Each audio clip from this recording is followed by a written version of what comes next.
Então eu preciso que divulguem e que chegue às emissoras de TVs, eu preciso que chegue às autoridades competentes do Brasil para que me ajudem. Meus amigos, uma pregadora, uma pastora recebeu um convite para pregar no exterior. Deveria pregar até mesmo nos Estados Unidos. O que parecia uma realização, um sonho, acabou se tornando um verdadeiro pesadelo e que quase custou a sua vida. Eu vou mostrar o que aconteceu, o relato da pregadora e também o relato de uma testemunha ocular que viu o que aconteceu. Sem dúvidas, um vídeo esclarecedor e muito forte. Ajuda a gente com um like para que mais pessoas também assistam o nosso conteúdo. É grátis, não custa nada para você. E não é inscrito ainda, vem para a família. Se inscreve no canal para você ficar por dentro de informações e notícias que podem ser do teu interesse. No finalzinho desse vídeo, só para você que está precisando subir a sua renda em meio a esse contexto de crise aqui, eu vou te apresentar uma oportunidade muito especial e não se preocupa que esse método envolve o uso de um celular com internet. Você vai aprender a usar corretamente o seu celular e o que você até aqui ainda não sabe é o quanto isso pode impactar a sua vida financeira. Fica até o final que eu vou te dar detalhes de como funciona. Bora lá. Você já imaginou você ser convidado para ministrar em um evento no exterior e em lugar de pregar, você acaba sendo submetido a um trabalho escravo e vê a sua vida em risco? Eu vou mostrar aqui o relato da pregadora Helenice Oliveira a respeito da amarga experiência que ela viveu agora, nesses dias. E quero emitir a minha opinião sincera sobre isso. Será que ela tem alguma responsabilidade em cima do que aconteceu ou não? E vou mostrar aqui também um relato de uma testemunha ocular que viu, de fato, o que aconteceu. Antes, vamos ouvir aqui o relato da pregadora Helenice Oliveira. Dá uma olhada. Gostaria que você assistisse até o final e que marcasse as emissoras de TVs, os repórteres, os advogados, juízes. Eu preciso que esse vídeo chegue às autoridades competentes para que possam me apoiar. Eu não sei como agir. No dia 16 de novembro, eu embarquei para Bermuda a convite de uma irmã chamada Karina, que me procurou pelas redes sociais. Ela me fez o convite de ir para Bermuda, ministrar em 2 ou 3 igrejas, e de lá a gente iria para os Estados Unidos. E ali eu iria ministrar em mais igrejas. Ela estava precisando de uma campanha de oração na casa dela. E como nós conversávamos quase 4, 5 meses, eu aceitei o convite e fui. No dia 16 de novembro, na minha embarcação, eu estava atrasada. Como eu estava atrasada, eu esqueci minhas medicações de hipertensão, diabetes e de coração. Quando eu cheguei em Bermuda, a primeira coisa que eu falei para ela foi isso: Karina, na pressa de embarcar, eu esqueci minhas medicações.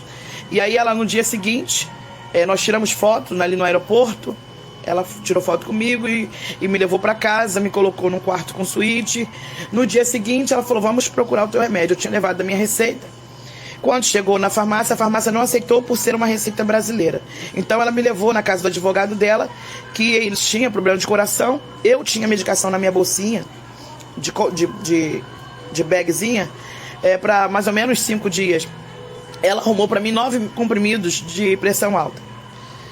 E aí ela me levou para casa dela, me levou no mercado, a gente fez as compras, porque ela falou: você pode cozinhar? Eu falei: posso, sem problema, eu gosto de cozinhar. Ela falou: não, porque eu preciso de ajuda, né? Eu falei: tudo bem, eu posso te ajudar. E ela foi comigo, fomos no mercado, compramos tudo, e eu, a pedido dela, comecei a fazer comida para ela. Sendo que o esposo dela não estava em casa. Eles tinham brigado, ele tinha saído de casa. No dia seguinte, a gente foi atrás dele e ela conseguiu convencer ele de voltar para casa. Ela me obrigou a chegar no escritório dela, do esposo dela, mesmo sem falar inglês, e sinalizar que o filho estava lá embaixo, porque ela queria que ele retornasse para casa. E assim eu fiz, porque no meu pensamento eu estava unindo uma família. E quando chegamos em casa, ela falou para mim fazer a comida e servir ele na bandeja. Ela falou: vai para agradar ele. Eu fui e falei: tudo bem. Aí servi ele na bandeja. E eu percebi então que eu estava fazendo a comida e eles estavam todo mundo comendo, e eles não colocavam nunca o lugar na mesa para mim sentar. Eu comecei a desconfiar de que ela havia inventado alguma história para o marido. Eu era a única e ela que falávamos português naquela casa. O esposo não fala português.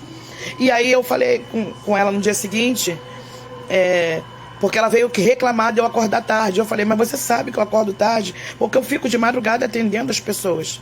E aí ela falou, não, mas aqui você vai precisar acordar às 7 da manhã porque o Geralt está reclamando. O Geralt era o marido. E eu falei, ué, mas por que ele está reclamando se eu vim aqui como pastora evangélica? Ela disse, porque eu falei para ele que você veio para servir o Nick. Aí eu falei, mas por que você disse? Ah, para ele aceitar a tua vinda e tal. Eu falei para você, eu falei, não, você me fez o convite de vir para pregar em 2, 3 igrejas e você disse para mim que todas as despesas, tanto passagem, ida e volta, todas as minhas despesas aqui seriam por tua conta. Inclusive você falou para mim que era me trazer pouca roupa porque aqui você compraria tudo, para mim não trazer peso na viagem. Ela falou, eu sei que todas as despesas serão por minha conta. Eu falei, mas já marcou com as igrejas para me pregar? Porque eu vim para isso, eu vou fazer a campanha na tua casa e vou pregar. Ela falou, não, ainda não marquei, mas eu vou marcar. E aí eu falei para ela, Karina, eu vim para isso. Aí ela falou, pode cozinhar. Eu comecei a fazer a comida. Sendo que eu não estava fazendo só almoço, eu estava fazendo almoço, janta, lavando todas as louças. E ela começou a pedir cada vez mais coisas. Cada vez mais coisas, vários pratos para fazer, várias sobremesas. Ela falava para mim levar água no quarto pro filho. Ela falava para mim fazer mingau para ela, tudo servindo na mão. E todas as vezes que servia o almoço, a janta, ela não colocava lugar na mesa para mim sentar. Eu comecei então me senti constrangida. E aí eu comecei a perceber que ela mentiu pro marido dizendo que eu ia lá para ser empregada. E antes disso ela tinha me levado na casa do advogado para arrumar medicação para mim, sendo que ela arrumou só 9 comprimidos. Como eu estava passando por toda aquela tensão, eu estava tomando vários comprimidos por dia para controlar minha pressão. Durou só uns 3 dias de medicação. Antes eu cheguei para ela e falei, Karina, eu preciso que tu compre as minhas medicações. Num dia que ela estava num bar à noite, que ela tinha me levado, que ela não deixava eu ficar em casa sozinha, o marido já desligava o Wi-Fi à noite para me obrigar a trabalhar de manhã cedo. E para mim não ter acesso à noite para conversar com ninguém. Quando ela me levou nesse bar, eu achei um ambiente propício, já que ela estava tão tranquila, de falar da medicação. Falei, Karina, só tem um remédio para 2 dias. Se você não comprar minha medicação, eu preciso que tu me mande então de retorno para o Brasil, porque eu não posso ficar aqui em Bermuda sem medicação. E aí ela falou pra mim que não, que iria arrumar no dia seguinte. O advogado que ela traduziu pra ele, que eu tava falando, ela traduziu pra mim e disse que ele me chamou de golpista, de que eu havia esquecido a minha medicação, de que eu falei pra ela que tinha esquecido, que eu tava mentindo, de que eu deixei minha medicação de propósito no Brasil pra ir só passear. Eu falei, eu não vim passear, eu acho que tá tendo um equívoco, eu não vim passear, eu vim aqui porque você me convidou pra me pegar em 2, 3 igrejas e fazer uma campanha na sua casa. Só que realmente, na correria eu esqueci de trazer minhas medicações. E aí ela falou, então como você vai comigo para os Estados Unidos? Eu falei, eu vou se você arrumar para minha medicação. Se você arrumar a medicação, eu fico contigo aqui e vou contigo para os Estados Unidos. Aí ela falou, tá bom, amanhã a gente resolve. No dia 25, depois da lanchonete, nós fomos para esse bar, o advogado bebeu tanto que ficou bêbado. Ela chamou o Pietro para levar na casa dele. E entramos dentro do carro, fomos levar o advogado. Quando ela entrou com o advogado, que ela mandou ficar no carro junto com o amigo do Pietro, ela agrediu muito a mulher do advogado. Ela disse que bateu muito e só parou porque ela viu que o filho estava na casa. E ela disse que falou pra a mulher, olha, se você chamar a polícia, amanhã tu não acorda viva, porque eu conheço pessoas nessa ilha que eu posso pagar pra te matar. Eu fiquei muito desesperado quando ela relatou isso pra mim no carro. Quando chegamos em casa, ela falou pra mim conversar com o Pietro, porque o Pietro, o filho mais velho que tinha assistido essa cena, estava muito revoltado. Eu botei pra gravar o meu celular, gravar o áudio e chamei o Pietro pra conversar porque ela pediu pra mim. E aí o Pietro falou que ele contou a história, que ela batia, a mulher chorava e ela não parava. Ele chamou a mãe de louca, estava com muita raiva. E eu me senti muito ameaçado, porque ela falou pra mim, eu posso mandar matar, eu tenho dinheiro pra isso. No dia seguinte ela saiu cedo, ela acordou transformada e disse pra mim, como é que vai ser a questão do remédio? Eu falei pra ela, eu não tenho mais medicação, então eu preciso que tu me mande embora. Ela disse, você é uma golpista, você usou do meu dinheiro pra chegar até aqui e passear. Eu falei, primeiro que eu não estou aqui passeando, eu tô aqui o tempo todo como empregada na tua casa. Eu que não vim pra cá. Pra isso eu não estou me sentindo bem. Eu estou sem medicação. Eu te falei desde que cheguei que eu esqueci. E você falou que ia arrumar. Ela falou, mas agora eu não vou mais. Você liga pra tua família, liga pros teus membros e fala pra eles que você precisa que levantem o dinheiro, faz uma vaquinha, porque eu não vou pagar a tua passagem. Só daqui 90 dias. E eu falei, então como é que eu vou ficar sem medicação? Ela falou, isso não é um problema meu. E saiu. Eu liguei pra minha casa, liguei para meus membros e notifiquei o que estava acontecendo. Foi a primeira oportunidade que eu tive. E quando ela chegou à noite, ela veio totalmente agressiva conversar comigo. Me chamou de favelada, falou pra mim que eu era uma favelada. Eu te tirei da favela. O meu sofá pra você é luxo. eu senti que ela ia fazer alguma maldade comigo. E ela falou pra mim, dorme aqui hoje, que amanhã eu te levo embora daqui. Eu não vou pagar tua passagem, eu vou te deixar no aeroporto amanhã de manhã. Eu vi nela que ela ia cometer algo comigo. E eu falei, então me leva agora para o aeroporto. E ela me levou para o aeroporto e me deixou lá. Eu fui comprar um café. Eu tinha levado $220 para passar na imigração. Quando eu fui pagar o café, eu percebi que não tinha dinheiro nenhum na minha carteira, que eles tinham pegado. Ela me deixou naquele aeroporto sem dinheiro, sem falar inglês, sem nada. Eu entrei então na internet pelo Wi-Fi do aeroporto e comecei a pedir a socorro às pessoas que estavam ali. Uma mulher ali me ajudou muito. Chamaram a polícia. E essa mulher pagou para minha hospedagem no hotel e eu dormi aquela noite. No dia seguinte a polícia me pegou naquele lugar e eu dei meu depoimento naquele lugar. E aí eles conseguiram organizar para que eu retornasse ao Brasil. Sem dinheiro. Muito humilhada. Porque eu ali fui escravizado. Eu ali sofri pressões psicológicas muito grandes. Eu ali fui obrigado a trabalhar, acordar às 7 da manhã e dormir à 1 da manhã, sem descansar, sem nada, fazendo só as coisas que todos ali mandavam. E eu não tinha sido convidada para ir para lá, para isso. E eu falei, e eu percebi que não tinha igreja. No hotel que eu estava, chamaram um brasileiro que trabalhava lá, o nome dele é Rodrigo. Esse jovem muito me ajudou. E ele disse que essa mulher era endemoniada e que essa mulher era isso. E eu falei, e eu percebi que não tinha igreja.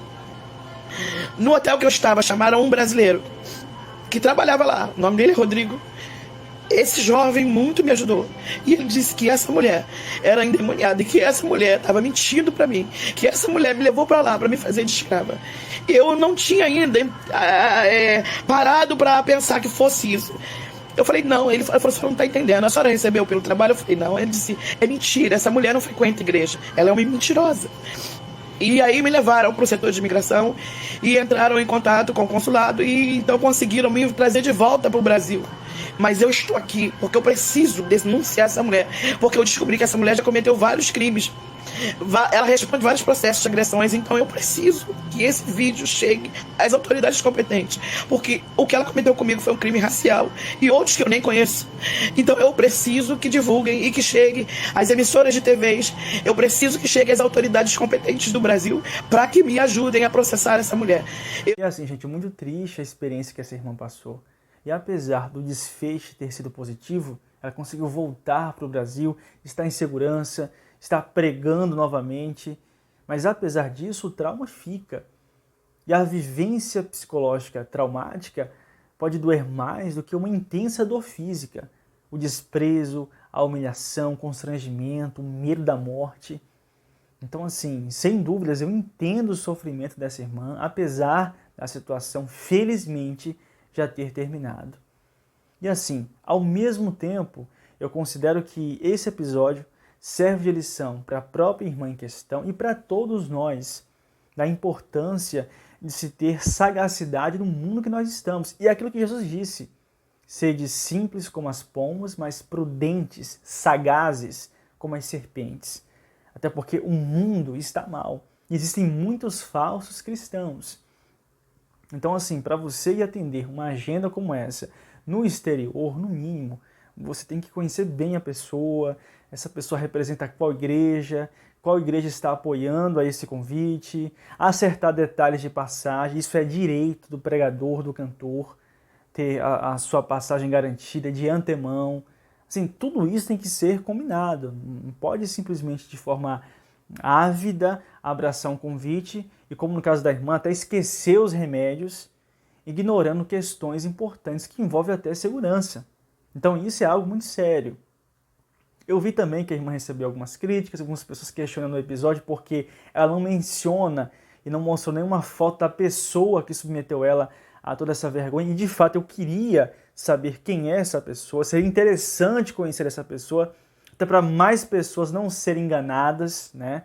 Porque a gente vê que se trata de uma pessoa perversa, uma pessoa racista, uma pessoa sem empatia, sem coração e até perigosa, né? Dentro do que a irmã mostrou aí. Então seria importante alguém assim ser exposto. Mas pelo que a irmã falou aí, eu vi até ela responder alguns comentários de publicações, que ela foi orientada pelo advogado a não expor a pessoa para não incorrer em nenhum tipo de crime. Mas ao mesmo tempo, né, ela pede ajuda de alguém da televisão, alguém que tem uma emissora, que vem investigar melhor esse caso. E seria muito interessante ver essa matéria aí no Cidade Alerta, né, ver o Bate comentando isso, ou o Roberto Cabrini fazendo uma entrevista investigativa, uma coisa mais apurada, seria muito interessante, né? Eu até espero que aconteça, até porque é um caso que chama atenção, um caso que chama muito atenção. E é triste que esse tipo de coisa ainda aconteça. E eu vi até algumas pessoas questionando se realmente isso é verdade, uma vez que a irmã não expôs, né, a pessoa que submeteu ela a toda essa humilhação. Eu acredito sim no relato dessa irmã, não acho que ela tenha razão para mentir, não acho que isso é apenas querer publicidade, mídia, né? Eu vejo verdade nas palavras dela e também tem um relato de uma pessoa que confirmou, inclusive confirmou a partir da sua rede social que viu a situação que a irmã estava, que ela cita aí nesse vídeo, né? O Rodrigo, que estava lá no hotel e que viu o que ela passou, e olha só o comentário que ele deixou, o relato dele, que é uma testemunha ocular. Dá uma olhada. O Rodrigo comentou a partir do seu perfil pessoal na postagem da pastora Helenice Oliveira. Eu ajudei ela aqui em Bermuda, por ser brasileira e falar inglês. Realmente essa mulher acabou com a vida dela, porque eu vi o quanto ela estava em pânico, vítima de racismo e escravizada. Meu nome é Rodrigo, eu não poderia deixar de ajudar, mesmo sabendo que poderia correr risco aqui na ilha. Isso não pode ficar em branco, essa mulher precisa pagar por isso.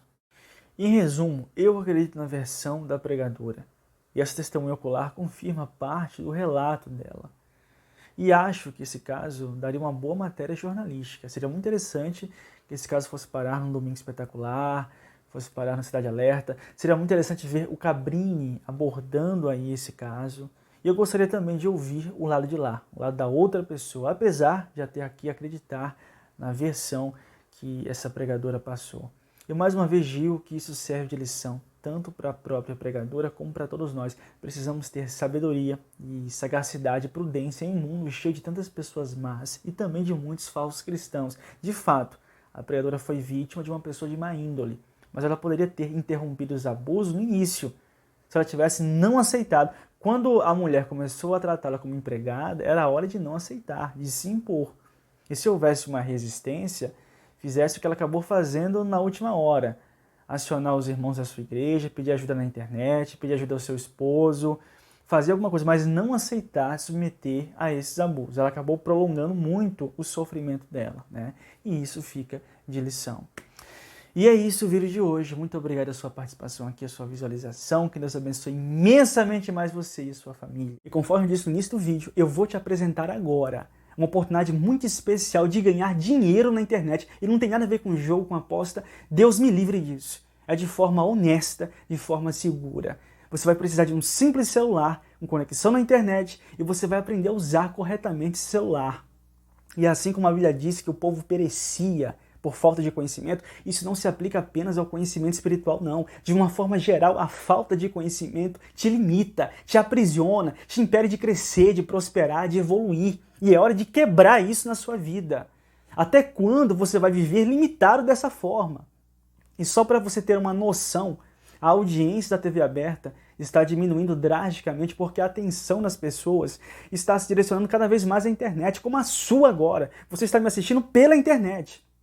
E isso faz com que as empresas, as marcas, os patrocinadores passem a circular cada vez mais por aqui e, consequentemente, o dinheiro passa a circular também. Eu quero que você aprenda a usar isso em seu favor. E aqui entra a parte do Tom Dimas, que é uma referência em ganhar dinheiro na internet, de forma honesta e com resultados surpreendentes, que você pode ter também. Eu vou deixar um link fixo nos comentários, e esse link vai te direcionar para o WhatsApp do Tom. E lá a equipe dele vai tirar todas as suas dúvidas e responder todas as suas perguntas. Pode entrar sem compromisso lá e todas as suas perguntas serão respondidas a respeito da metodologia do Tom. Tá certo, meus amigos? Até o nosso próximo encontro.